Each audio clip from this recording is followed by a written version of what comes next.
तार के सबसे पुराने ईश ग्रंथ ऋग्वेद के मंडल 1 सूक्त 7 का 10वां मंत्र है, इंद्रम वो विश्व तस्परिहवा महे जनेभ्या अस्माकम अस्तु केवलः। ऐ मनुष्यों, तुमको अत्यंत उचित है कि मुझ एक परमेश्वर को छोड़कर किसी दूसरे देव को कभी मत मानो, क्योंकि पूजा करने योग्य एक मुझ परमेश्वर को छोड़कर कोई दूसरा देव नहीं है।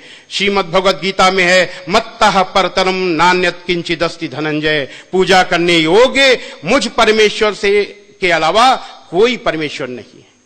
ये है इस्लाम की में अल्लाह की हिकमत। और इस प्लेटफॉर्म को अगर पकड़ा गया होता तो आज मामला दूसरा होता।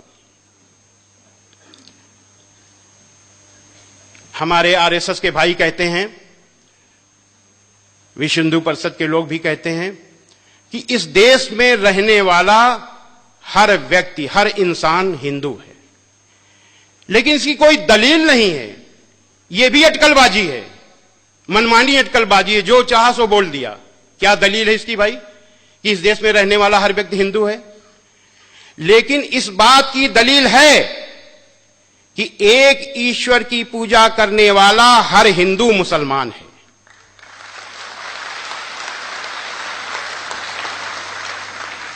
हम आप लोग नौजवान हो, हम आप लोगों से अपील करना चाहते हैं कि मुसलमान दूसरों को सबसे अधिक प्रभावित कर सकते हैं। कब? जब वो बुराइयों को न देखें और अपनी अच्छाइयों को बताएं और खुद अमल में भी लाएं। क्या बताएं? क्या बताएं? बताएं कि इस्लाम गुस्सा करने का मजहब नहीं है, इस्लाम लड़ाई करने का मजहब नहीं है, इस्लाम जबरदस्ती करने का मजहब नहीं है, इस्लाम बदला लेने का मजहब नहीं है, इस्लाम शांति का मजहब है, दया का मजहब है, माफी का मजहब है। इस्लाम दिल जीतने का मजहब है। इस्लाम में बुराई का बदला बुराई नहीं, भलाई है, क्योंकि इस्लाम कुरान का मजहब है।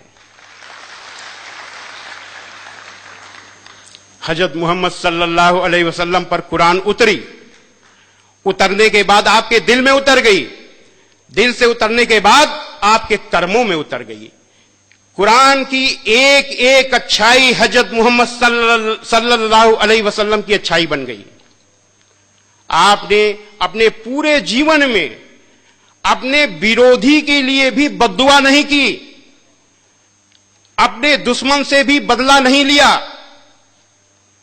जरा ध्यान दीजिए, हजरत मोहम्मद सल्लल्लाहु अलैहि वसल्लम ने उस व्यक्ति से भी बदला नहीं लिया जिसने आपकी प्यारी बेटी को ऊंट से गिराकर मारने की कोशिश की। उन अबू सुफियान से भी बदला नहीं लिया जिन्होंने आपके खिलाफ हर लड़ाई में आपके दुश्मनों का नेतृत्व किया।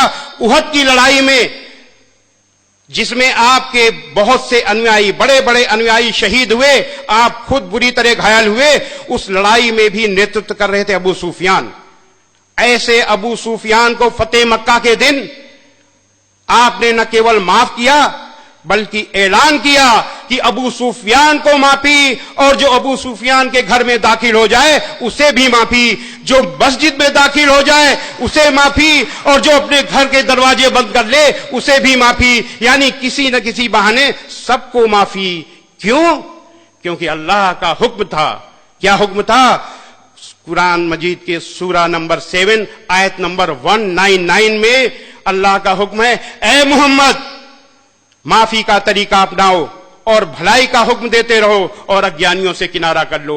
हजरत मोहम्मद सल्लल्लाहु अलैहि वसल्लम ने तो माफी का तरीका अपना लिया, लेकिन आपके अनुयायियों ने उस तरीके को नहीं अपनाया। मुसलमानों ने किसको अपनाया? गुस्सा, गुस्सा और गुस्सा, बदला, बदला और बदला। कितने बड़े दुख की बात है, जिन हजरत मोहम्मद सल्लल्लाहु अलैहि वसल्लम के लिए लाखों लाखों करोड़ों लोग अपनी जान न्यौछावर करने के लिए तैयार हैं, अपनी जान देने के लिए तैयार है, खुशी खुशी उन्हीं हजरत मोहम्मद सल्लल्लाहु अलैहि वसल्लम के तरीके को अपनाने के लिए तैयार नहीं है। यह बहुत बड़े दुख की बात है। आज अपने को हजरत मोहम्मद सल्लल्लाहु अलैहि वसल्लम का अनुयायी कहने वाले लोग जगह जगह निर्दोषों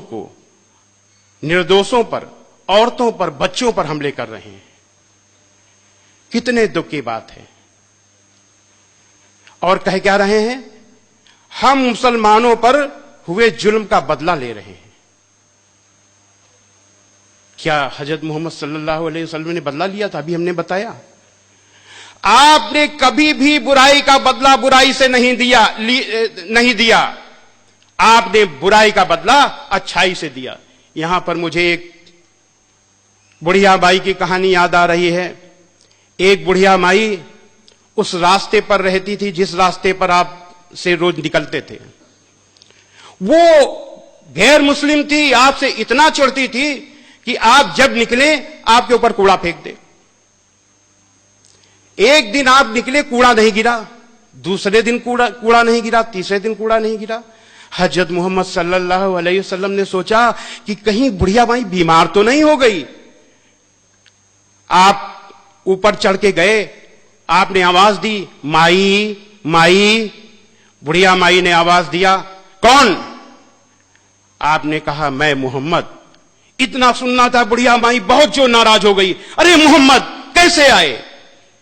आपने बड़ी विनम्रता से कहा, माई आपने मेरे ऊपर 3 दिन से कूड़ा नहीं फेंका।